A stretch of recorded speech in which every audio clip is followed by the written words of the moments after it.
Je m'appelle Noah Ellison, et je me souviens encore du moment précis où l'illusion s'est brisée.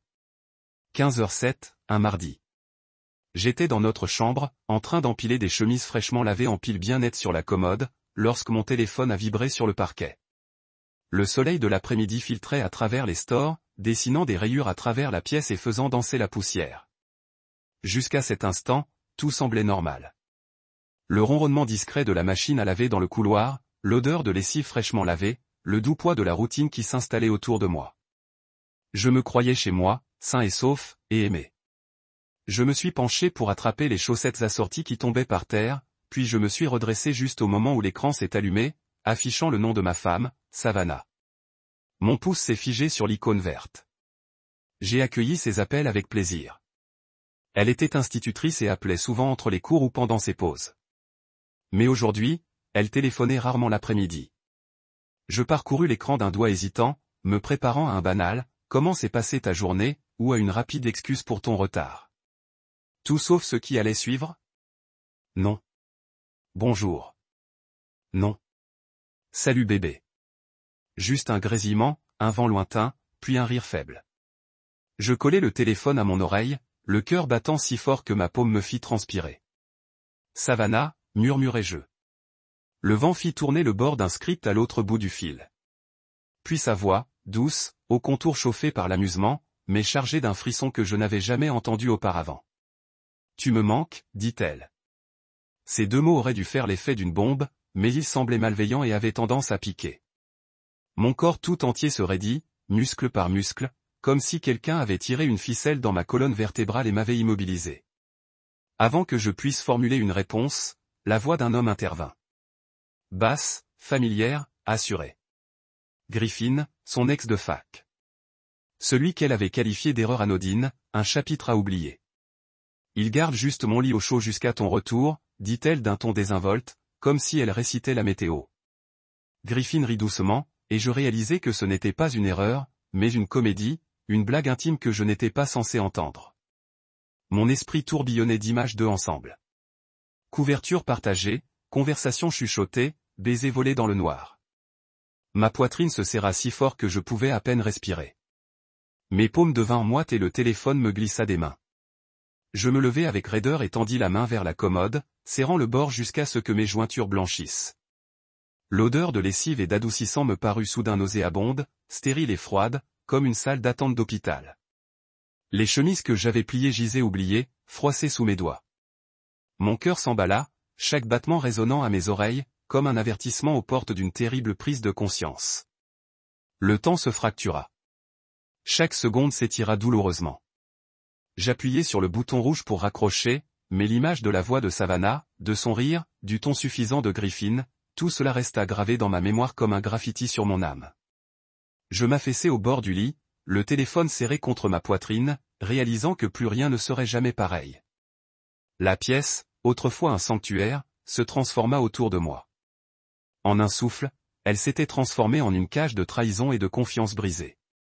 Je restai assis là pendant ce qui me sembla des heures, même si ce ne furent que quelques instants, à repasser les bribes de cette conversation, à chasser toute excuse pour l'expliquer. Peut-être était-ce un accident. Peut-être me testait-elle. Peut-être. Mais je savais que chaque « peut-être » était un mensonge que je me racontais pour ne pas m'effondrer. Mon corps tremblait d'une colère si vive qu'elle me semblait élémentaire, et des larmes me piquèrent les yeux. Des larmes d'incrédulité, de chagrin, d'une rage à la fois brûlante et creuse. Finalement, je fermai les yeux et laissai ma tête retomber sur les oreillers. Mon souffle se calma, mais mon esprit rugit plus fort que jamais. L'assurance de l'amour s'évanouit, ne laissant qu'une amère clarté. Elle n'avait pas trébuché. Elle était entrée de son plein gré dans une vie que j'étais empêché de voir. La vérité s'était insinuée dans chaque recoin de mon cœur, exigeant que je l'affronte. Je n'étais pas le seul homme dans son lit. Je n'étais que le remplaçant. Le filet de sécurité auquel elle s'accrocherait jusqu'à ce que quelque chose de plus palpitant ou de plus durable se présente. Je me relevai et décrochai le téléphone, mes doigts se déplaçant avec un calme surprenant. Je naviguai jusqu'à son contact et appuyai sur « bloquer ». Sans hésitation, sans hésitation. L'écran confirma l'action et la ligne se coupa. Dans ce silence, j'avais froid. Mais je me sentais aussi vivant, brusquement éveillé à un monde où l'amour en lequel je croyais n'était qu'une illusion. Et maintenant, j'étais l'erreur à côté de laquelle elle dormait chaque nuit. Je me tenais là, au milieu de la chambre, le téléphone encore chaud dans ma main, comme si l'appareil lui-même comprenait le poids de ce qu'il venait de transmettre. 20 minutes s'étaient écoulées, peut-être plus. Le soleil s'était déplacé juste assez pour projeter de nouvelles ombres sur la pièce, mais je n'avais pas bougé. Mes doigts étaient si serrés autour du téléphone que je sentais ses bords me transpercer la peau. Chaque respiration semblait s'élever d'un endroit profond et à vif. Puis, comme si de rien n'était, son nom s'illumina de nouveau sur mon écran. Savannah. Cette fois, ce n'était pas un appel. C'était un SMS. Ne sois pas en retard. Le dîner est prêt. Un visage souriant avec des yeux rieurs. Je fixai le message. Le lus 2 fois. L'émoji souriant à la fin ne fit qu'empirer les choses. Cette même bouche qui venait de dire à un autre homme qu'il lui manquait, me souriait maintenant en pixels. Mon estomac se retourna, l'audace, le calcul. Soit elle ignorait que j'avais tout entendu, soit, pire, elle le savait et pensait que je ferais semblant de ne pas l'avoir entendu. Pendant quelques secondes, j'hésitais à garder le silence, l'ignorant. Mais quelque chose en moi avait besoin de parler. Pas pour elle. Pour moi, je tapais d'une main ferme. J'avais déjà mangé avec quelqu'un qui me désirait vraiment dans son lit. Pas de point d'exclamation, pas de ponctuation théâtrale, juste les faits. Puis j'ai appuyé sur « Envoyer » et j'ai bloqué son numéro. Comme ça. Pas de musique théâtrale, pas de feu d'artifice, juste une petite étiquette rouge bloquée qui m'indiquait que j'en avais fini. Pour la première fois depuis longtemps, le silence qui a suivi n'était pas insupportable. Il était pur, froid, clarifiant, comme après un orage, quand l'air bourdonne encore, mais que le mal est fait. Je n'ai pas arpenté les lieux ni frappé le mur. Je suis resté là, à laisser la décision s'installer dans mes os. Ce soir-là, après avoir arpenté l'appartement pendant des heures comme un fantôme essayant de réapprendre son propre espace, je me suis assis au bord du canapé et j'ai pris le téléphone de Kira. Mon pouce a plané un instant. Nous avions toujours eu un bon rythme. Nous partagions le même café, rions aux mêmes blagues de bureau, nous nous servions de couverture pendant les réunions, mais nous n'avions jamais franchi la ligne. Elle était respectueuse. J'étais marié. Elle connaissait les règles. Mais maintenant, je n'étais plus marié. Pas du tout. J'ai appuyé sur le bouton d'appel. Elle a décroché à la 3e sonnerie, d'une voix douce mais enjouée. Noah, tout va bien? J'ai hésité. Tu te souviens de ce que tu as dit une fois, au dîner d'anniversaire de Sable, à propos de ce que je ferais si j'étais célibataire? Il y a eu un silence, puis un léger soupir amusé à l'autre bout du fil. Oui, je m'en souviens. Eh bien, ai-je dit, la gorge serrée, mais d'un ton ferme. Maintenant, je le suis.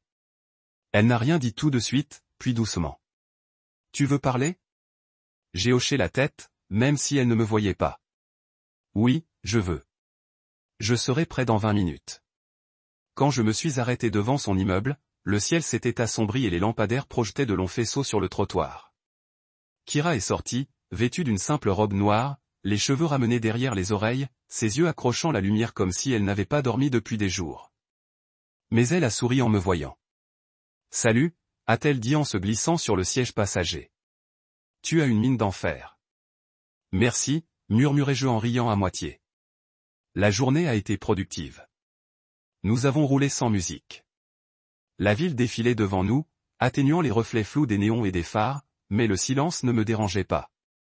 Arrivé au restaurant, un rooftop en centre-ville avec des guirlandes lumineuses et un doux bourdonnement de jazz étouffant les conversations, nous nous sommes installés à une table d'angle. Lumière tamisée, intimité, un espace pour respirer autour d'un verre de vin et d'une entrecôte. Je lui ai tout raconté. L'appel accidentel, les mots, la voix qui n'était pas la mienne, son ex, le mensonge auquel j'ai cru trop longtemps. Je ne lui ai pas dit de solliciter la sympathie. Je n'avais pas besoin de pitié. J'avais juste besoin de quelqu'un qui m'écoute. Quelqu'un qui ne me regarde pas comme un homme en train de s'effondrer. Kira ne m'a jamais interrompu. Elle m'observait comme on regarde quelqu'un qu'on a toujours voulu comprendre, mais qui n'a jamais eu l'excuse de s'approcher suffisamment pour essayer. Une fois les assiettes débarrassées et que nous avons partagé une part de tiramisu, elle s'est penchée vers moi. Sa voix était basse et ferme. Elle ne te méritait pas, mais tu mérites quelqu'un, et pas n'importe qui. Quelqu'un qui soit là pour toi. Je l'ai longuement observé. Sa façon d'incliner la tête en parlant. Sa main posée à quelques centimètres de la mienne, sans exigence, mais ouverte. Kira, ai-je dit d'une voix un peu rauque. Je ne sais pas si c'est un rebondissement ou une révélation, mais je ressens quelque chose. Elle a hoché la tête. Moi aussi. Nous sommes rentrés chez moi, nos mains frôlant les vitesses. Le genre de contact silencieux qui se passe d'explication. À l'intérieur, nous avons enlevé nos chaussures et nous sommes assis sur le canapé comme 1000 fois auparavant. Mais cette fois, il n'y avait pas de faux semblant, pas de limite, juste le doux murmure de la vérité qui s'étendait entre nous. Nous n'avons pas parlé de trahison, ni du passé, ni de rêve, ni des années que nous avions perdues à faire semblant que le timing était la seule chose qui comptait. Quand elle m'a embrassé, ce n'était pas une question de vengeance. Ce n'était même pas de Savannah. C'était de moi qui me choisissais enfin. Quand elle est restée dormir, je n'ai ressenti aucune culpabilité. J'avais l'impression d'être enfin rentré. Je suis allé chercher Kira vers 19h30 précise. Elle est sortie de son appartement vêtue d'une robe bleu marine qui lui arrivait juste au-dessus des genoux, subtile mais élégante, le genre de robe qui n'attire pas l'attention, mais qui attire le regard. Ses cheveux étaient relevés, des mèches flottantes s'enroulant autour de sa mâchoire. Et quand elle m'a souri, ce n'était ni poli ni nerveux. C'était un sourire constant, familier, une bombe dont j'ignorais avoir besoin jusqu'à ce qu'elle s'assoie à côté de moi. « Belle chemise », a-t-elle dit en bouclant sa ceinture. Son regard s'est posé sur moi. « Tu as l'air différente. »« Ouais », ai-je demandé en ajustant le col avec un léger haussement d'épaule. « Je suppose que la clarté vient avec une chemise maintenant. » Elle a souri, mais n'a pas insisté. C'était une des choses que j'avais toujours admirées chez Kira. Elle ne taquinait pas. Elle laissait de l'espace sans que cela paraisse distant. Nous avons roulé vers le centre-ville en silence, seulement interrompu par le ronronnement du moteur et les rares coups de feu. Le restaurant sur le toit est apparu. Sa façade en briques était enveloppée de chaudes lumières ambrées. Un doux jazz flottait d'en haut, comme une promesse de paix. Je n'avais pas prévu ça. Je me souvenais juste d'en avoir parlé à Kira pendant une pause déjeuner, il y a quelques mois, et de la façon dont son visage s'était illuminé lorsqu'elle m'avait dit n'y être jamais allée. Ça m'a marqué. Certaines choses arrivent, c'est tout. L'hôtesse nous a conduits à une table dans un coin. La ville s'étendait sous nos pieds, comme des veines de lumière et de verre. Les gens se déplaçaient en miniature en contrebas, ignorant que, là-haut, je redéfinissais la notion de proximité. Kira n'a pas demandé tout de suite. Elle m'a laissé m'installer sur ma chaise, siroter mon verre d'eau, étudier le menu sans pression. Ce n'est qu'après avoir passé commande, steak pour moi, saumon grillé pour elle, qu'elle s'est penchée en avant, d'une voix douce mais directe, « Tu veux en parler ?» Alors je l'ai fait. Tout. Je lui ai raconté vers 15h07. La lessive, le soudain grésillement de la trahison qui planait désormais derrière chaque espace vide. Je lui ai parlé du vent, du rire, de la voix de Savannah qui disait « Il me réchauffe juste le lit ». La façon dont j'étais assis là après, entouré de chaussettes et de t-shirts, et de 15 ans de fausse sécurité. Je lui ai parlé du texto, de l'emoji, de la façon dont mes mains n'ont même pas tremblé quand je l'ai bloqué. Kira n'a pas bronché ni ressenti le silence. Elle écoutait, les mains jointes sur la nappe en lin, les sourcils froncés non pas par pitié, mais par une colère sourde. Ce n'était pas une performance. C'était réel. Quand j'ai marqué une pause, elle a tendu la main par-dessus la table et a posé ses doigts délicatement sur les miens. « Noah, dit-elle lentement. Tu n'es pas brisé. » Elle l'est. Je ne suis pas sûr d'y croire encore. Tu y croiras. Notre repas est arrivé et pendant un moment, nous n'avons pas parlé de Savannah, de Griffin ou de trahison. Nous avons parlé de la vie. À peu près au moment où Kira a essayé de faire la tarte aux noix de pécan de sa grand-mère et a mis le feu au four. À propos de la fois où je m'étais enfermé dehors, vêtu seulement d'une serviette. On a ri. Un vrai rire. De celui qui vous ramène à votre corps après que le chagrin essaie de vous expulser. Quand le dessert est arrivé, j'ai eu l'impression de pouvoir respirer à nouveau. Pas seulement inspirer et expirer, mais vraiment respirer. En me calant contre le dossier de ma chaise, je me sentais plus rassasié que je ne l'avais été depuis des années. De nourriture, certes, mais aussi de quelque chose qui ressemblait à de l'espoir. J'ai regardé Kira et j'ai dit, je n'ai jamais ressenti ça avec elle. Elle a incliné la tête. Jean, quoi? Facile. Elle n'a rien dit. Elle a juste hoché la tête et souri. Une courbe lente et pensive de ses lèvres qui avait plus de force que n'importe quel discours. De retour chez moi, je n'avais pas de plan. Je ne m'attendais pas à ce qu'elle reste. Je ne m'attendais même pas à ce qu'elle entre. Mais elle m'a suivi à travers la porte, a enlevé ses talons dans l'entrée et a marché pieds nus sur le parquet comme si elle le faisait depuis des années.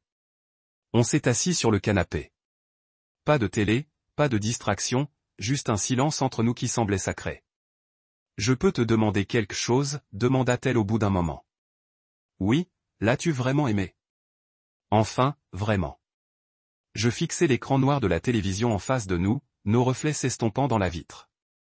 J'aime l'idée d'elle, la vie que nous disions avoir construite. Je crois que j'étais plus attaché à cet engagement qu'à la réalité. Kira laissa échapper un soupir comme si elle le retenait depuis des semaines. C'est logique. Elle se tourna vers moi, repliant ses jambes sous elle, et pour la première fois, je m'autorisais à la voir sans le filtre des limites du bureau ou de la prudence émotionnelle. Kira n'était pas un plan B. Elle n'était pas une solution de secours. Elle n'était pas l'opposé de Savannah. Elle était juste elle. Et assis à côté d'elle, je me sentais comme un homme qui avait enfin arrêté de s'excuser d'être déçu.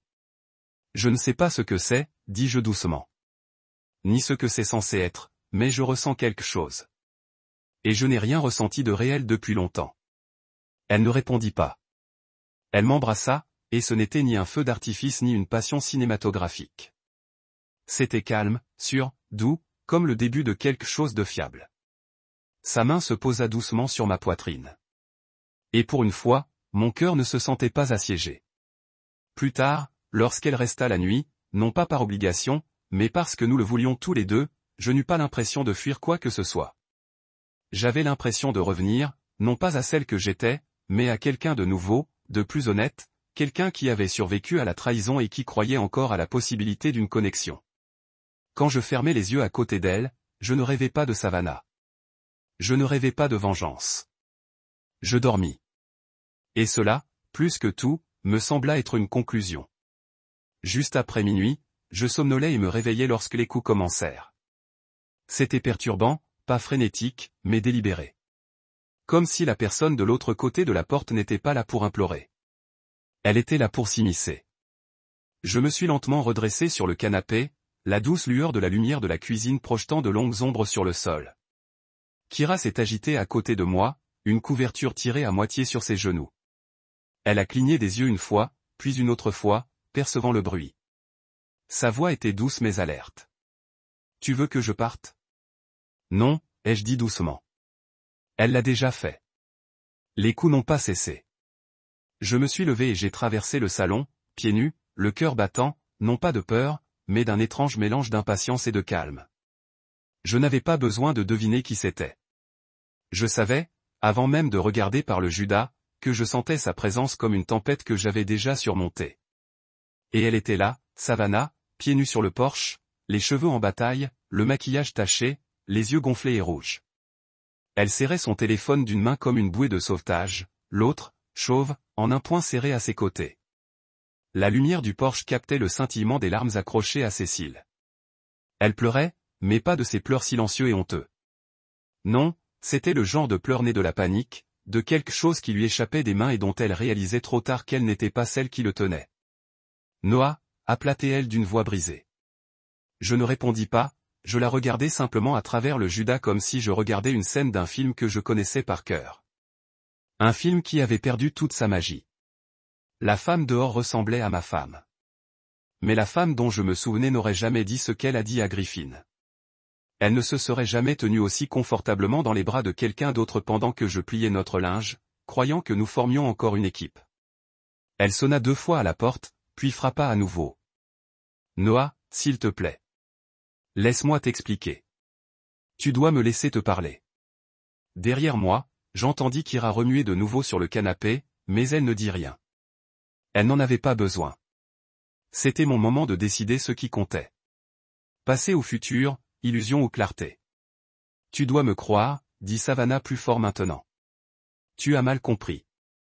Ce n'était pas ce que tu pensais, mais c'était le cas. C'était exactement ce que je pensais. J'avais entendu le ton de sa voix, la douceur qu'elle réservait à celui qu'elle désirait. J'avais perçu la possessivité dans sa façon de dire « jusqu'à ton retour ». Il n'y avait pas de contresens, pas de montage de la vérité pour que je puisse vivre avec.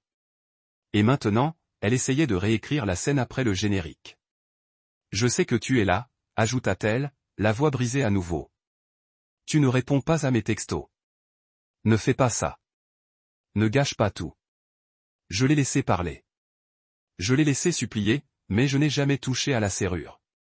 Je n'ai jamais tourné la poignée. Je ne lui devais pas audience. Finalement, sa voix a baissé. Elle s'est appuyée contre la porte, et pendant un instant, je me suis demandé si elle allait se glisser sur le porche et y pleurer jusqu'au matin. Mais Savannah était, à bien des égards, persistante. Persuasive, jolie, mais elle n'était pas patiente. Au bout d'un quart d'heure, elle a abandonné. Je l'ai regardée descendre les marches pieds nus, les bras croisés fermement autour d'elle, l'air frais de la nuit la frôlant comme s'il ne la voulait pas près de ma porte. Sa portière s'est ouverte dans un gémissement, claqué plus fort que nécessaire, et puis elle a disparu. Pendant un instant, je suis resté planté là, ni triomphante, ni le cœur brisé, juste ancré comme si quelque chose s'était enfin mis en place. Quand je me suis retourné, Kira était assise. La couverture soigneusement pliée en elle. Genoux. Ça va, demanda-t-elle. J'acquiesçai. Oui, en fait, je crois que ça va. Elle n'insista pas. Elle n'essaya pas de jouer les sauveuses. Elle esquissa juste un petit sourire sincère et me suivit dans la cuisine tandis que je m'approchais de la cafetière. C'était ridicule, vraiment. Préparer du café à minuit et demi comme un mardi normal, comme si la femme qui avait brisé mon mariage n'était pas arrivée chez moi avec des larmes aux joues et des excuses creuses. Mais c'est dans la normalité que je retrouvais mes marques. Je tendis une tasse à Kira et nous restâmes là, pieds nus et immobiles, à siroter du café dans le calme d'une maison qui me semblait enfin redevenue la mienne. Plus tard ce matin-là, après son départ au travail, je retrouvai le mot collé de travers sur la porte d'entrée, flottant doucement au vent. Noah, c'est de la folie. Il faut qu'on parle. Tu gâches tout pour un malentendu. Savannah, pas de déclaration théâtrale. Pas d'excuses. Juste du gaslighting. Griffonné à l'encre coûteuse sur un épais papier crème. Le genre de mot destiné à culpabiliser, pas à guérir. Je l'ai tenu quelques secondes. Le papier était lisse, professionnel, à l'image de la femme qui l'avait écrit. Savannah avait toujours su comment habiller la vérité, comment faire paraître les choses plus belles qu'elles ne l'étaient. Mais cette fois, plus rien ne pouvait masquer ce qui avait déjà été exposé. J'ai déchiré le mot en deux, puis encore en deux, et encore jusqu'à ce qu'il ne reste plus qu'un tas de faux-semblants dans ma paume. Je l'ai jeté à la poubelle, me suis lavé les mains et me suis servi une seconde tasse de café. Pas pour elle, pour Kira. Lundi est arrivé comme un défi. Froid, gris et lourd d'une énergie qui rendait l'air lourd. Je suis entré à la clinique juste avant midi, essayant de me débarrasser de la raideur de mes épaules. Le week-end avait été surréaliste, brut, révélateur et étrangement paisible, comme seule la clarté peut l'être. Je n'avais pas répondu aux mots de Savannah, je ne l'avais pas appelé, je n'avais pas vérifié. Pour les nouveaux messages. Je n'en avais pas besoin. J'avais fait mon choix, et pour une fois, je n'ai pas hésité. La clinique bourdonnait de son rythme habituel. Sonnerie de téléphone, conversations étouffées derrière les portes des patients, quelques rires occasionnels au poste des infirmières. Familier, constant. J'avais besoin que cette routine soit devenue une bombe. J'ai salué quelques membres du personnel, forcé un sourire poli, et je me suis retiré à l'arrière-boutique pour préparer les dossiers de mes patients de l'après-midi. Je venais de terminer la mise à jour du plan de traitement de Madame Clermont lorsque mon nom a grésillé dans l'interphone. Noah, on te demande dans la salle d'attente. Il dit que c'est urgent. Urgence familiale. J'ai froncé les sourcils. Ma famille ne s'occupait pas des urgences. Pas sans une avalanche de SMS groupés et au moins une blague mal placée de mon cousin Brett. Je me suis levé lentement, me préparant déjà à un imprévu. En entrant dans le hall, j'ai vu sa Savannah. Elle se tenait près de la réception, visiblement bouleversée, les bras enroulés autour d'elle comme une armure qu'elle ne savait plus comment porter. Mon regard se posa instantanément sur moi, empli de panique et de désespoir. Elle paraissait plus petite, comme repliée sur elle-même.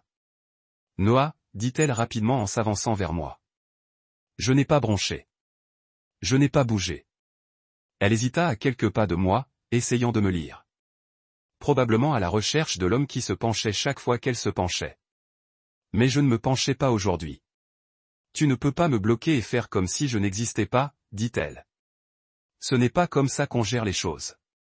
C'est drôle, dis-je sèchement, que tu sois si préoccupé par la façon dont on gère les choses après en avoir parlé à un autre homme. Je te gardais juste au chaud. Son regard parcourut les lieux. Des infirmières, des patients. Un homme feuilletant un magazine parental 2 chaises plus loin. Elle s'approcha en baissant la voix. Noah, s'il te plaît. Pas ici. Tu es venu ici, répondis-je. Tu as rendu la chose publique. Ce n'était pas ce que tu pensais, murmura-t-elle d'une voix brisée. J'inclinai la tête. Tu as dit qu'il te manquait. Tu as dit que j'étais un remplaçant. Qu'est-ce qui n'était pas clair? Elle tressaillit, la mâchoire tremblante. Je n'avais pas les idées claires. Je me défoulais. Griffin m'a prise au dépourvu et s'est sortie de travers. J'ai laissé planer ça un instant. Laissa-la ressentir l'absurdité de la chose. Et il se trouvait qu'il était assez proche pour te faire rire comme ça. Assez proche pour que tu portes tes mains. Des voix en direct. Noah, on n'a rien fait. Je jure que c'était juste une conversation que je n'aurais jamais dû avoir. Tu as raison. Tu n'aurais pas dû. Mais tu l'as fait, et maintenant nous voilà. Son visage se tordit entre frustration et chagrin. Tu vas nous jeter. À cause d'un moment stupide. J'ai reculé. Tu nous as jetés. Je fais juste la paix avec les décombres. Elle a ouvert la bouche, mais j'ai levé la main pour l'arrêter. Le silence s'était installé dans le hall, l'attention se reportant sur nous comme si nous étions sur scène. Je m'en fichais. Pour une fois, je ne me recroquevillais pas pour la mettre à l'aise. Tu as fait un choix, Savannah, ai-je dit. Et maintenant, j'ai fait le mien. Je me suis retourné et je suis parti. Les infirmières n'ont rien dit. L'une d'elles a hoché la tête subtilement à mon passage, une lueur de solidarité dans les yeux. J'ai apprécié cela plus qu'elle ne le saurait jamais. De retour dans mon bureau, j'ai fermé la porte et j'ai expiré lentement. Mes mains tremblaient, non pas de doute, mais depuis la libération. J'avais porté cette confrontation dans ma poitrine pendant des jours. Et maintenant que c'était fait, je me sentais plus léger, comme si j'avais déposé un sac à dos rempli de pierres que je portais depuis des années sans même m'en rendre compte. Je me suis adossé à ma chaise, j'ai fermé les yeux un instant. Puis on a frappé. Pas Savannah. Dieu merci. C'était le docteur Patel, mon superviseur. Il est entré, calme comme toujours, les bras croisés. Tout va bien? J'ai hoché la tête, je l'ai manipulé. Il m'a observé une seconde. Tu as toujours été quelqu'un de stable. Ne laisse pas le chaos personnel se transformer en problème professionnel. Je lui ai adressé un sourire crispé. Ça ne le sera pas. Il a hésité encore un instant, puis a hoché la tête et est sorti. J'ai apprécié le point, le gentil avertissement, mais il n'avait pas à s'inquiéter, car le chaos était derrière moi maintenant. Savannah n'est pas revenue ce jour-là. Plus d'apparitions surprises. Plus d'implorations de pardon. Peut-être que la vérité a finalement fait son chemin. Ou peut-être est-elle retournée à Griffin, cherchant le réconfort d'un passé qui ne l'avait jamais jugé. Peu m'importait. Ce soir-là, en sortant dans l'air frais et en me dirigeant vers la voiture, j'ai vu la ville un peu différemment. Non pas comme une chose à laquelle je devais survivre, mais comme quelque chose que je pouvais enfin vivre. J'ai sorti mon téléphone et envoyé un message. Kira, tu es libre ce soir? J'ai envie de cuisiner. La réponse est arrivée moins d'une minute plus tard. Kira, seulement si tu prépares ce poulet au romarin. J'ai souri, glissé le téléphone dans ma poche et suis rentré chez moi, vitres entr'ouvertes et musique basse. Je ne me préparais plus à la trahison. Je construisais quelque chose d'honnête. Et cela a commencé par dire adieu à tout ce qui essayait de me convaincre que je n'étais pas à la hauteur. Le premier coup est venu peu après 19 heures. Je venais de mettre l'eau à bouillir et j'étais en train de hacher du romarin quand la sonnette a retenti. Je n'attendais personne, mais je n'étais pas alarmé non plus. Mon monde avait déjà brûlé et s'était reconstruit la semaine précédente. Qu'est-ce qu'un coup de plus? Je me suis essuyé les mains sur un torchon et je me suis dirigé vers la porte pour l'ouvrir. Juste assez large pour voir qui se tenait de l'autre côté. C'était Mélanie, la meilleure amie de Savannah. Son écho, sa deuxième voix dans chaque discussion de groupe, sa partenaire de pitié, celle qui me faisait des câlins sans conviction et levait les yeux au ciel gêné pendant les soirées jeux de coups. Je ne l'avais pas vue depuis l'anniversaire de mariage que Savannah avait oublié 2 ans plus tôt. Et Mélanie avait essayé d'économiser en organisant un dîner de dernière minute. Maintenant, elle se tenait sur le pas de ma porte comme un messager envoyé d'un royaume que je ne servais plus. « Noah, dit-elle d'une voix légèrement tremblante. S'il te plaît, juste 5 minutes. C'est tout ce que je demande. » Je m'appuyais contre l'encadrement de la porte et observais son jean moulant, son chemisier ajusté, son maquillage impeccable, comme si elle essayait d'avoir l'air décontracté, mais qu'elle avait visiblement préparé ce moment. Ses yeux, en revanche, disaient la vérité. Ils étaient nerveux, vacillants. Elle n'était pas là pour accuser. Elle était là pour convaincre. « Je suis en train de cuisiner, dis-je sèchement. Si c'est à propos de Savannah, ne perdez pas votre temps. Elle ne va pas bien. » Mélanie entra précipitamment, le regard suppliant. Elle ne mange pas. Elle dort à peine. Elle est confuse et le cœur brisé. Et je levai la main. Je demandai à Savannah qui était Griffin. La phrase l'interrompit au milieu de sa phrase.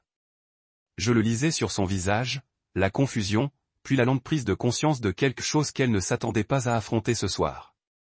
Griffin, répéta-t-elle en clignant des yeux. Ouais, son erreur de la fac. Tu te souviens de lui, non? Parce que moi, si. C'est celui qu'elle a appelé pendant que je pliais notre linge. Celui avec qui elle riait en lui disant que je lui gardais juste son lit au chaud. Mélanie recula légèrement, son assurance s'effritant. Elle dit que c'était juste une blague, que c'était mal dit. Et tu crois ça? Je ne sais plus quoi croire, admit-elle, la voix brisée. Elle s'effondre, et je me suis dit que si je pouvais te parler, peut-être que je pourrais revenir en arrière. J'ai interrompu, pardonné et oublié, parce qu'elle est enfin mal à l'aise. Elle s'effondre parce qu'elle s'est fait prendre, pas parce qu'elle est désolée. Mélanie baissa les yeux vers le porche. Elle ne protesta pas, dis-lui ça. J'ai parlé d'un ton égal. Dis-lui d'arrêter d'envoyer des gens nettoyer ce qu'elle a cassé. Je ne suis pas du genre à attendre des excuses. Je suis du genre à être passé à autre chose. Mélanie hésita puis hocha la tête. D'accord, je vais lui dire. Elle se retourna pour partir, mais s'arrêta en bas de la marche. Tu as toujours été bon avec elle, dit-elle sans se retourner. Non, répondis-je. J'étais mieux qu'elle ne le méritait. Elle n'a rien dit après ça. Elle a juste suivi le chemin et disparu dans la nuit. J'ai fermé la porte, verrouillé la porte, et je suis retourné à la cuisine où le romarin était encore accroché à la planche à découper et où la vapeur s'échappait de la casserole comme si rien n'avait changé. Mais quelque chose avait changé. Je n'étais pas ébranlé. Je ne remettais pas en question mes hypothèses. Savannah avait été ma tempête, mais maintenant elle n'était plus qu'un bruit de fond, comme la pluie qui tombe sur une fenêtre. Je ne regardais plus à travers. Le lendemain, c'est Jules qui a appelé sa petite sœur. Celle que Savannah trouvait toujours trop naïve, trop douce. Celle qui m'apportait toujours des biscuits de Noël même après que Savannah ait cessé de participer aux fêtes. Quand j'ai vu son nom s'afficher sur mon téléphone, j'ai marqué une pause, j'ai pensé l'ignorer. Mais la curiosité a pris le dessus. Noah, a-t-elle dit rapidement quand j'ai répondu. Je viens de parler à Mélanie. Bien sûr, elle m'a tout dit. Continua Jules. J'ai confronté Savannah. Je me suis appuyé contre le comptoir de la cuisine, le téléphone collé à l'oreille, et elle a dit que c'était juste un café, juste pour parler à Griffin afin de tourner la page. J'ai ricané. En général, tourner la page ne signifie pas dire que son mari est un substitut. Je sais, dit Jules d'une voix lourde. Je lui ai demandé ça. Je lui ai dit ce que tu as entendu. Mot pour mot. Le silence s'est installé entre nous comme un poids partagé. Elle m'a dit qu'il était sorti de sa vie. Jules a murmuré qu'il ne signifiait rien. Je l'ai cru.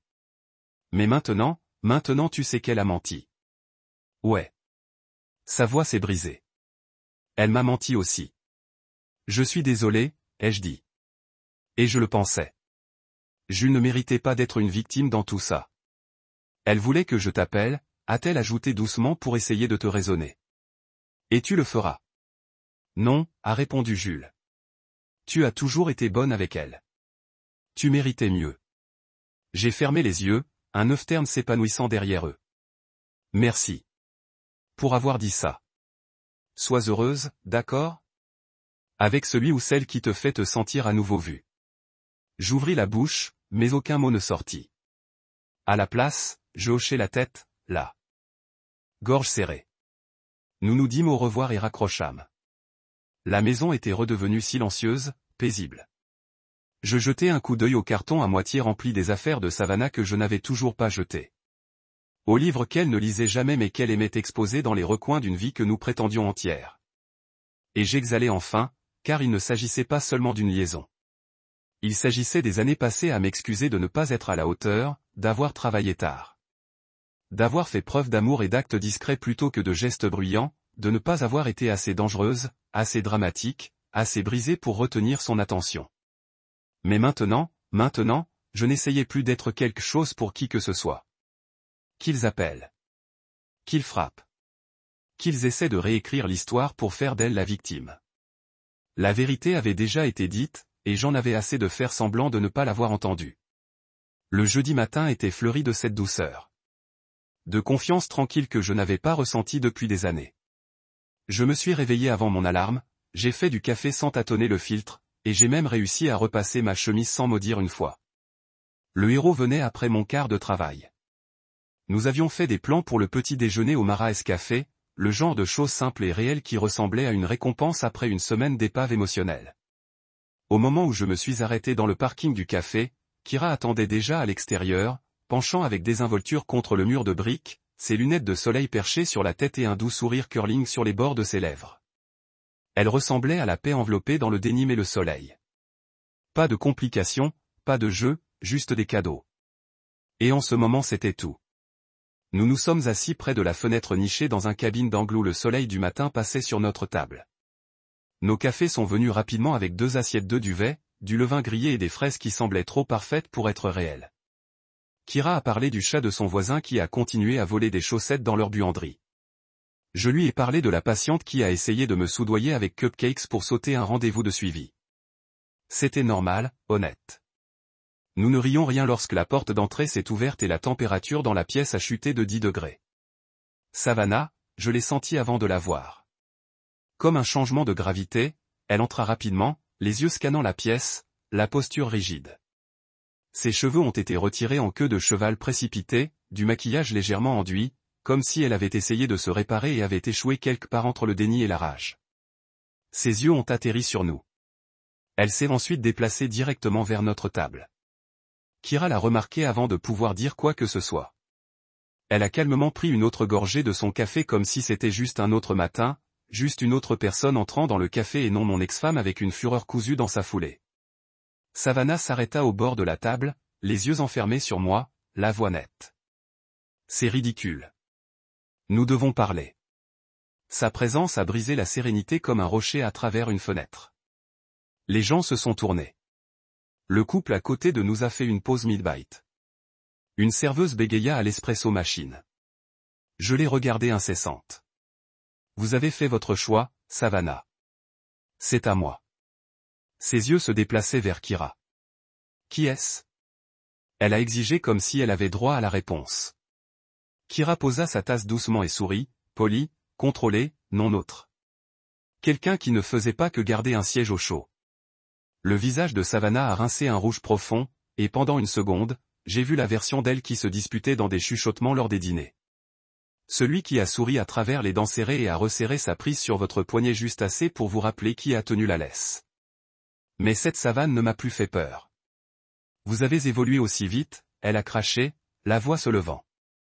Vous ne pouviez même pas attendre une semaine avant de traîner quelqu'un d'autre dans notre gâchis. Je n'ai pas continué rapidement, dis-je, la voix calme, délibérée. J'ai évolué au moment où vous avez dit que je n'avais jamais d'importance. Cet appel, c'était la fin. Tout après ça vient d'être clarté. Sa bouche s'ouvre comme si elle avait une douzaine d'arguments verrouillés et chargés. Mais les mots ne sont pas venus. Pas cette fois. Pas avec Kira assis là. Pas avec la pièce pleine de gens qui la regardent en temps réel. Tu m'as fait sentir comme rien. J'ai ajouté, ma voix basse mais forte, comme un meuble à qui vous vous êtes habitué, et maintenant vous êtes en colère que quelqu'un d'autre voie de la valeur là où vous ne l'avez pas fait. Savannah cligna des yeux rapidement, ses lèvres tremblantes. Le spectacle se termine et elle le savait. J'ai foiré, chuchota-t-elle. Je n'ai pas répondu. Je viens de ramasser mon café. Et elle s'est tenue là pendant une seconde de plus avant de réaliser qu'elle n'avait rien d'autre à offrir. Plus de mensonges, plus de levier. Elle se tourna et quitta le café, sa sortie bien plus silencieuse que son arrivée. Kira ne parlait pas pendant un moment. Moi non plus, elle a poussé son assiette plus près de moi et a dit, « Vous voulez le reste de mon toast ? Vous l'avez gagné. » J'ai souri, la tension dans mes épaules fondait. Je ne me dérange pas si je le fais. La pièce est revenue à la normale autour de nous. Des conversations ont repris. Tasse de café clinqued. Elle me voit tout aussi fiable, mais aussi irrecléable. Construire quelque chose de nouveau, quelque chose de réel. Porte. Juste silence. Le genre de silence qui vous dit que quelqu'un n'a pas fini, il est juste récalibrant. Savannah avait toujours été stratégique. Elle n'a pas abandonné facilement. Et quand elle a réalisé ses larmes, ses amis, sa famille ne m'avaient pas adouci. Elle a fait ce que les manipulateurs font toujours. Elle est devenue numérique. C'était tard samedi matin. Kira et moi avions passé la nuit chez elle. Rien d'extravagant, juste des pâtes et un film, suivi de l'endormir dans les bras de l'autre sans la peur habituelle de ce qui ne va pas ensuite. Je faisais frire des œufs dans sa cuisine, regardant les jaunes bouillonner sous le feu quand elle est entrée, tenant son téléphone avec une expression que je n'avais pas vue sur elle auparavant. Elle l'a dit sur le comptoir. Vous devez voir cela. Un message d'un compte de brûleur Instagram. La photo de profil était une rose floue. Pas de nom, juste un nom d'utilisateur avec des nombres aléatoires et une chaîne de soulignement. Je n'avais pas besoin d'un détective pour me dire qui c'était. Votre petit ami a des problèmes de colère. Demandez-lui pourquoi il m'a jeté rien. Il t'utilise pour me rendre jaloux. Kira n'a pas tressaillé en le lisant. Elle avait vu pire. C'était une femme qui avait été trompée une fois et abandonnée 2 fois. Aucun des deux n'avait réussi à la briser, ne faisait que la rendre plus forte.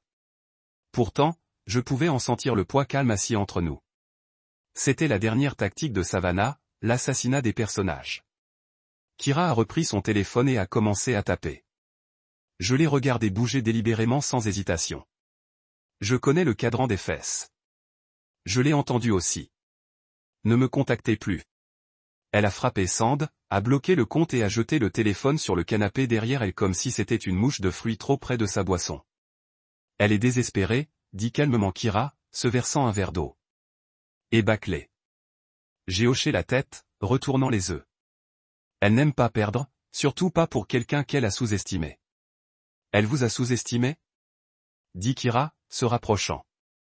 J'étais juste le bonus inattendu. Je me tournai pour lui faire face, mes mains encore graisseuses d'huile et de chaleur. Je suis désolé que vous ayez été tiré dans ce gâchis. Elle inclina la tête. Je ne suis pas. Je préfère être tiré dans votre gâchis que de vous asseoir sur la touche en prétendant que vous allez bien. Nous avons mangé sur le balcon. 2 assiettes, 2 tasses de café noir et le genre de brise du matin qui fait que le monde se sent nouveau. Le poignard numérique de Savannah n'a rien percé.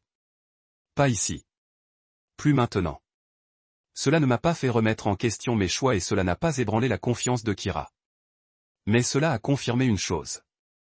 Savannah n'était pas désolée. Elle était humiliée. Et c'est un type de chagrin très différent. La chose à propos de quelqu'un comme elle, c'est qu'il ne pleure pas la perte d'amour.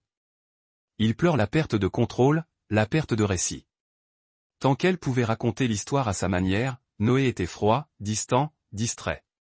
Tout avait du sens. Mais maintenant, l'histoire était publique. Kira, le café, Mélanie, Jules Pirtou, la vérité. Ce putain d'appel accidentel avait retiré le rideau et a révélé qui elle était vraiment. Et elle détestait ça. Plus tard dans la journée, je me suis assis sur mon propre canapé, en faisant défiler les vieilles photos sur mon téléphone, supprimant tout ce qui ressemblait à la pourriture. Photo de vacances où Savannah portait ce sourire vacant poli. Dîners anniversaire avec bougies et champagne, mais pas de chaleur. Une vidéo de sa danse dans la cuisine tout en prétendant qu'elle ne savait pas que je tournais. Maintenant, il se sentait juste mis en scène, répété. Une performance pour le public de moi. Je me suis arrêté à une photo. Moi, Savannah et Griffin de toutes les personnes lors d'une réunion de collège il y a 5 ans. Sa main était autour de son épaule. Le mien était autour de sa taille. Nous avions tous l'air heureux. Mais je me suis souvenu de cette nuit-là comment je nous avais ramenés à la maison pendant qu'elle gloussait sur quelque chose que Griffin lui chuchotait à l'oreille au bar. Je me souvenais de lui avoir posé des questions plus tard. Elle m'a fait signe, a dit, ne sois pas jaloux, bébé. C'est une histoire ancienne. L'histoire ancienne ne rit pas comme ça. J'ai supprimé la photo. Ce soir-là, Kira est revenue. Elle a apporté de la nourriture thaïlandaise et porté un sweat à capuche surdimensionné qui appartenait probablement à un ex. Cela n'avait pas d'importance. Cela lui avait l'air mieux. Grâce à la mienne, même si je me manque. Avaler juste pour garder la paix. Mais maintenant la paix était réelle. Pas parce qu'elle me l'a donnée, parce que je l'ai récupérée. Ce message de brûleur, c'était le dernier allaitement de quelqu'un qui a construit son pouvoir sur le fait d'être la seule voix dans la pièce. Maintenant, elle n'avait plus rien à dire. Et j'avais tout devant moi. C'était censé être un arrêt rapide. Épicerie, lait, quelques légumes, peut-être du pain, une corvée calme du samedi ordinaire. Je ne m'attendais pas à un moment de coin de fermeture entre l'allée laitière et les lignes de caisse. Mais parfois, la vie n'attend pas de grandes étapes. Parfois, le revoir dont vous n'aviez pas réalisé que vous aviez besoin de vous trouver dans le bourdonnement fluorescent de l'allée 5. Je venais de ramasser un carton de quand je l'ai vu. Jules, la sœur cadette de Savannah. Elle se tenait près de la section des aliments surgelés, tenant un sac de poids et regardant fixement l'étiquette nutritionnelle comme si elle essayait de traduire une langue ancienne. Ses cheveux ont été tirés dans un chignon désordonné. Et elle portait un sweat à capuche surdimensionné qui appartenait probablement à quelqu'un d'autre. Pas à la mode vers l'avant, pas planifié, juste humain, juste fatigué. Pour une seconde, j'ai débattu de la marche dans l'autre sens. Je n'étais pas sûr d'avoir eu la bande passante pour une autre conversation qui a commencé avec elle ne va pas bien et s'est terminée par une variation de vous deux qui devrait parler. Mais Jules leva les yeux et m'a vu avant de pouvoir m'échapper. Ses yeux s'écarquillèrent puis s'adoucissaient. Elle n'a pas souri. Elle ne l'a pas simulé. Elle vient d'offrir un clin d'œil de reconnaissance comme deux vétérans qui se dépassent dans une guerre à laquelle aucun de nous ne s'est inscrit. Je suis allé lentement, incertain de ce qui sortirait de sa bouche. Noah, dit-elle, abaissant le sac dans son chariot. Jules. Un battement est passé. Ses yeux fouillaient mon visage. Je me demandais si elle vérifiait l'amertume, la colère, le chagrin, mais je n'ai ressenti aucune de ces choses. Plus maintenant. Je me sentais stable. Avez-vous été? Elle a demandé. Mieux que ce à quoi je m'attendais. J'ai répondu honnêtement. Vous? Elle rit doucement, plus souffle que le son, essayant d'éviter le chat du groupe familial. C'est un travail à temps plein. J'ai souri et elle sourit brièvement comme c'était emprunté à un meilleur moment. Puis elle s'est appuyée contre la poignée du panier et a dit ce que je ne m'attendais pas à entendre. Je l'ai confrontée. Mon corps se raidit et elle a pleuré. Jules a dit, la première fois, je l'ai vue pleurer comme ça depuis longtemps. Non pas parce qu'elle vous a perdu, mais parce qu'elle a perdu la version de vous qui lui aurait pardonné. Je laissais cela entrer. Between them before she fully let go. He stared at her. So, he was the insurance policy. Noah, no, it's okay. He cut in. That is what it was, right? He was the guarantee, the steady guy, the husband. She could fall back on if the what if didn't work out the place all day until she decided. She swore it wasn't like that. But it was, he said it always was. She just didn't say it out loud until the phone buttered her. Jules looked down at Shamed. I'm désolé, elle a dit tranquillement. J'ai secoué la tête. Vous ne me devez pas d'excuses. Elle parlait de toi comme si tu étais son encre. Jules a dit que vous étiez la seule personne à ne jamais partir. J'ai rencontré ses yeux. C'est le problème. Elle ne voulait pas d'encre. Elle voulait un public. Et quand j'ai cessé de applaudir, le spectacle ne fonctionnait plus. Jules cligna des yeux, ses lèvres pressées ensemble comme si elle avalait des émotions qu'elle n'avait pas préparées à montrer. Elle m'a dit que tu étais froid. Que tu ne rires plus avec elle. Que vous étiez distant. J'étais épuisé, dis-je. Épuisé d'aimer quelqu'un qui a gardé son cœur garé ailleurs. Épuisé de donner plus que moi. Ce n'était pas la distance. C'était la survie. Jules acquiesça lentement, sa voix douce. Je te crois. Le silence s'étendait à nouveau. Elle est silencieuse depuis le café, a-t-elle ajouté après un moment. Depuis qu'elle vous a vu avec Kira. Qui l'a secouée? Elle pensait que j'attendrais. J'ai dit qu'elle croyait toujours que peu importe ce qu'elle faisait, je serais toujours ici, toujours pardonnant, toujours pliant la lessive et faisant des excuses. Et vous n'êtes pas. Non, je ne le suis pas. Jules m'a regardé avec quelque chose comme la gratitude dans son expression. Je suis content que tu mérites mieux. Je lui ai alors souri. Vraiment? Souris. Le genre qui a atteint la partie de moi qui était brisée. Je suis bon avec quelqu'un d'autre maintenant, dis-je simplement. Ses yeux se sont allumés de compréhension. Kira. J'ai hoché la tête. Elle est tout ce que Savannah n'a jamais remarqué. Tout ce que je ne savais pas que j'avais besoin. Elle semble solide. Elle est honnête. J'ai dit qu'elle n'essayait pas de réécrire la vérité pour se faire mieux paraître. Elle se présente. C'est tout ce que j'ai toujours voulu.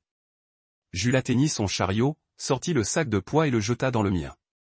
Pour les pâtes, vous allez probablement cuisiner pour elle ce soir. J'ai ri. Vous avez toujours aimé nourrir les gens. Elle haussa les épaules. C'est plus facile que les sentiments. Nous avons commencé à dériver vers les voies de caisse ensemble, parlant toujours de petites choses. Recette, amis mutuels, la capacité étrange de Savannah à brûler des toasts. Cela ressemblait moins à une confrontation et plus comme un adieu. Pas du genre dramatique, mais le genre calme qui ferme un chapitre sans claquer la couverture. Lorsque nous avons atteint la caisse de Selfsh, Jules s'est tourné vers moi. Elle se dira toujours que vous avez changé, a-t-elle dit. Mais la vérité est que vous avez cessé de vous mentir. C'est ce qu'elle ne peut pas gérer. J'ai hoché la tête, sentant que la vérité s'est installée profondément dans ma poitrine. Elle m'a fait une faveur, dis-je. Et je le pensais. Parce que parfois le pire type de trahison est le genre qui vous permet de continuer à croire que vous êtes heureux. L'erreur de Savannah. Celui qu'elle a chuchoté dans le vent, pensant que je n'entendais jamais, ce n'était pas seulement l'infidélité. C'était une exposition. C'était le rideau qui recula. C'était la vérité que j'avais peur de dire à haute voix. Que j'avais aimé quelqu'un qui ne savait qu'accepter l'amour s'il venait avec des conditions. Applaudissements. Patience sans fin. Une version de moi qui jamais a demandé quoi que ce soit de retour. Mais maintenant j'ai demandé, maintenant j'ai reçu. Kira ne m'a pas demandé de rétrécir. Elle ne m'a pas demandé d'attendre. Elle ne m'a pas demandé de pardonner les dommages de quelqu'un d'autre pour prouver que j'étais un homme bon. Elle s'est juste assise à côté de moi, a pris le petit déjeuner avec moi, m'a embrassé comme si j'étais quelque chose entier, pas quelque chose de toléré. Et quand j'ai quitté l'épicerie cet après-midi-là, un sac de poids dans une main et que mon téléphone bourdonnait avec le message de Kira, « Vous voulez que j'apporte du vin ?» Je savais quelque chose avec certitude. La fermeture ne vient pas quand quelqu'un dit désolé. Cela vient quand vous cessez d'en avoir besoin. Savannah était calme maintenant. Plus de notes. Plus de comptes de brûleurs. Plus de fins de nuit ne plaidant à la porte. Elle réécrivait probablement encore l'histoire quelque part, se peinant comme la femme mal comprise, celle qui a fait une erreur parce que son mari ne la comprenait plus. Mais cette version n'avait pas d'importance.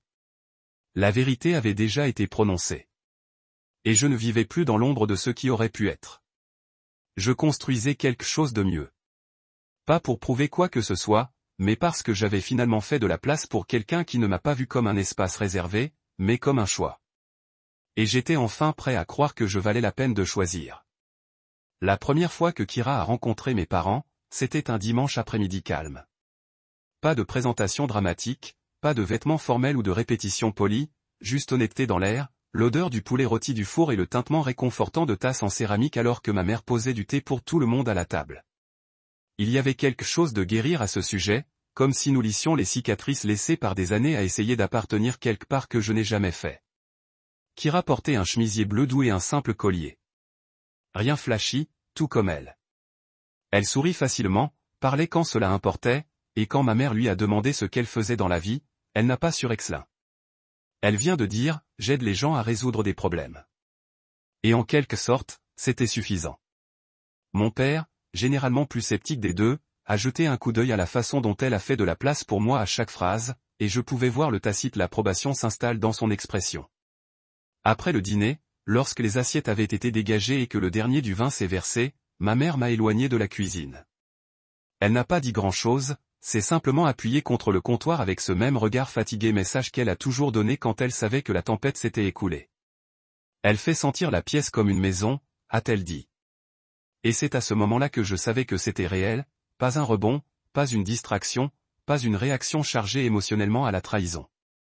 Kira était ce qui est venu après la vérité. Elle était ce qui semblait possible une fois l'illusion disparue. Elle n'a pas essayé de me réparer. Elle m'a juste laissé arriver complètement sans excuse. Ce week-end, nous avons prévu un voyage ensemble.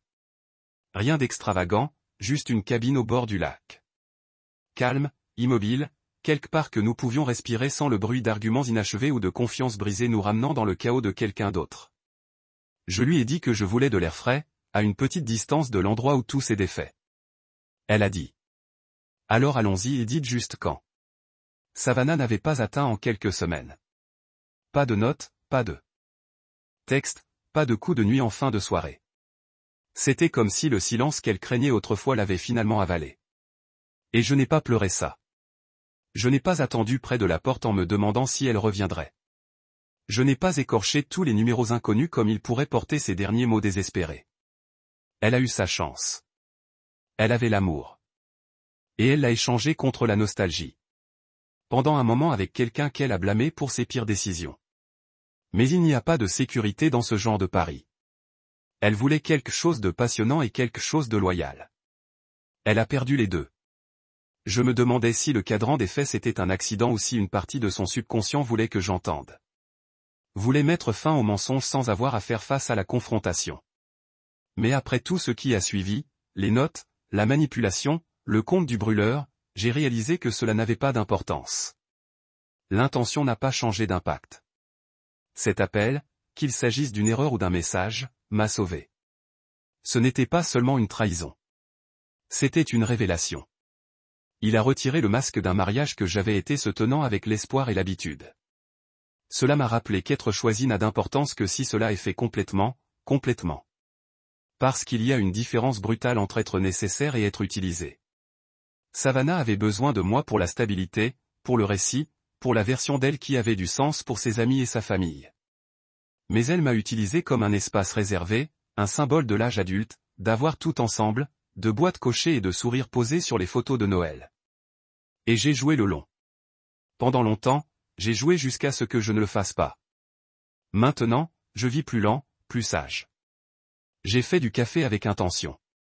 Je n'ai pas dit plus souvent que peut-être. J'ai cessé de tolérer des gens qui ne sont apparus que lorsque cela leur était pratique. Et j'ai gardé Kira près, non pas parce qu'elle l'a exigé, mais parce qu'elle n'a jamais fait de l'amour comme un test, je devais continuer à passer. Une nuit, quelques jours avant notre voyage, j'ai trouvé une vieille photo de mariage cachée à l'arrière d'un tiroir. Les yeux de Savannah étaient fixés sur la caméra, le mien sur elle. J'ai étudié la photo pendant longtemps, pas avec tristesse, mais avec clarté. J'ai vu l'homme que j'étais alors, plein d'espoir, fidèle, désireux de croire que l'amour seul pouvait résister à n'importe quoi. Je ne l'ai pas pitié. Je savais juste mieux maintenant. J'ai ramené la photo dans le tiroir et l'ai fermée pour de bon. Quelques nuits plus tard, Kira et moi nous sommes assis sur mon porche, une couverture jetée sur nos deux tours, des tasses de cidre dans nos mains. Elle m'a regardé, m'a vraiment regardé et m'a demandé, « Tu pensais jamais à elle ?» Ce n'était pas une question jalouse. C'était honnête. J'ai pensé un instant, puis j'ai hoché la tête. Je pense à qui j'étais quand j'étais avec elle et qui je devais devenir pour survivre à cela. Kira tendit la main vers ma main sous la couverture. Et maintenant je ne survis pas seulement, dis-je. Je vis. Elle sourit, pencha la tête sur mon épaule, et nous nous sommes assis là dans ce doux silence de compréhension mutuelle. Plus tard dans la semaine, tout en faisant l'emballage pour la cabine, j'ai trouvé un collier emmêlé dans une vieille boîte à bijoux. Savannah ait laissé dans sa précipitation, ou peut-être exprès, une petite argent charme. Rien de cher, juste quelque chose qu'elle portait lors de notre première rencontre. Je l'ai regardé pour un battement, puis je l'ai jeté dans la boîte de dons. Il n'a plus de poids, juste l'histoire que je n'avais plus besoin de porter. Nous sommes partis pour le lac un vendredi matin. Le trajet était long, en roulant à travers des arbres qui venaient de commencer à montrer des signes d'automne. Les rouges et les oranges clignaient des yeux à travers le pare-brise comme l'année à perdre sa vieille peau. C'était symbolique, se déplaçant vers quelque chose de calme et de vrai, loin du bruit de ce qui était autrefois. Quand nous sommes arrivés à la cabine, Kira se tenait sur le porche et prit une profonde inspiration. Ça sent la paix. J'ai ri. Sans les aiguilles de pin et la plus. Même chose. Nous avons passé ce week-end sans parler de Savannah une fois. Non pas parce que nous l'évitions, mais parce que cela n'avait plus d'importance. L'ombre était passée. Le troupeau avait traité. Le fantôme avait cessé de frapper. Dans l'immobilité de cette cabine, avec le lac reflétant le ciel et le rire de Kira résonnant des arbres, j'ai finalement compris quelque chose à quoi je résistais depuis trop longtemps. J'avais été plus que fidèle. J'avais été présent. J'avais offert l'amour qui était cohérent, calme et fort. Le genre d'amour sur lequel vous construisez une vie. Et elle l'a confondu avec la commodité. Mais cette erreur n'était pas à moi de porter. Je n'ai jamais été temporaire. Je n'ai jamais été le deuxième meilleur. Elle était-elle qui ne pouvait pas choisir complètement. Qui avait besoin de tester le passé tout en tenant le futur otage? Qui voulait des feux d'artifice mais ne comprenait pas la beauté d'une flamme régulière? Et maintenant je ne voulais plus de feux d'artifice. Je voulais la paix, la profondeur, un amour qui ne m'a pas fait sentir que j'étais toléré. Le silence de Savannah était les excuses les plus bruyantes qu'elle ait jamais présentées, et je l'ai finalement accepté. Pas avec colère, non avec un triomphe, mais avec la paix. Parce que le plus vrai genre de guérison ne vient pas toujours avec la fermeture de celui qui vous a blessé. Parfois, cela vient du moment où vous réalisez que vous n'en aviez jamais besoin pour commencer.